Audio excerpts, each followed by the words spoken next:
Hello mga ka-afam! Hi! It's me, Mami Jolie! Nagmarinate ako ng karning baka.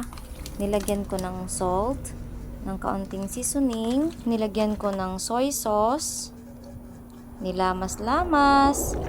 Tapos nilagyan ko din ito ng oyster sauce, pandagdag lasa. Nilamas-lamas ulit. Tapos nilagyan ko nitong hiniwa kong bawang at sibuyas. Lamasin o di kaya halu-haluin para ma-distribute yung lasa ng mga spices. Nagpiga din ako ng kalamansi para magdagdag ng flavor nitong ating minarinate na karning baka. Hindi ko siya nilagyan ng suka dahil titigas yung ating karning baka. Pero nilagyan ko siya ng kalamansi para matanggal yung langsa nito. Lagyan din ng paminta, tapos haluin ng husto o kaya lamasin ng husto para ma-distribute yung lasa ng ating mga nilagay na mga sangkap. Tapos takpan ito, ilagay sa refrigerator ng overnight. At kapag na-marinate na ito overnight, pwede na tayong magluto. Sa isang kawali, magpainit lang tayo ng mantika.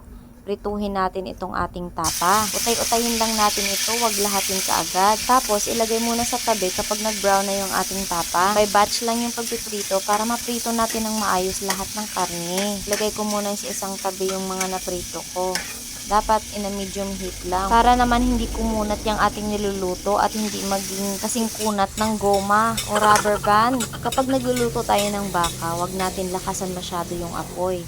Dapat naka-medium heat lang. By batch lang yung pagpiprito niyan at saka huwag masyadong maraming mantika. At huwag din nating overcook para hindi matigas. Malasang malasa yung ating tapa dahil nakamarinate yan overnight. Utay-utay lang yung pagpiprito hanggang sa maprito na lahat ng minarinate natin na tapa. At kapag naprito na lahat ng beef tapa, pwede nang ilagay yung sauce na natira sa container.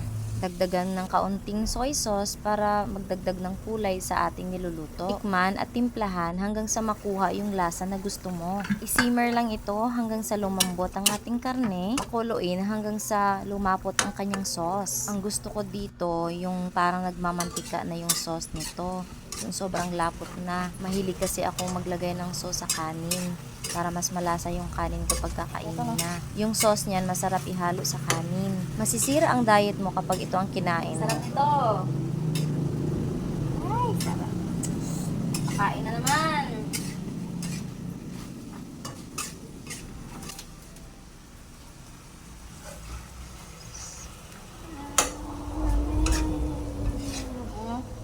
Okay na to.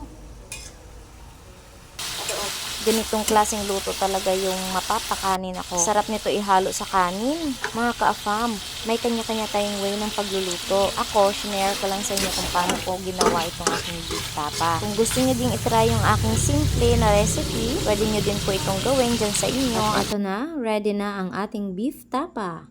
Kain na tayo mga ka-afam. Ito na, tikman na natin.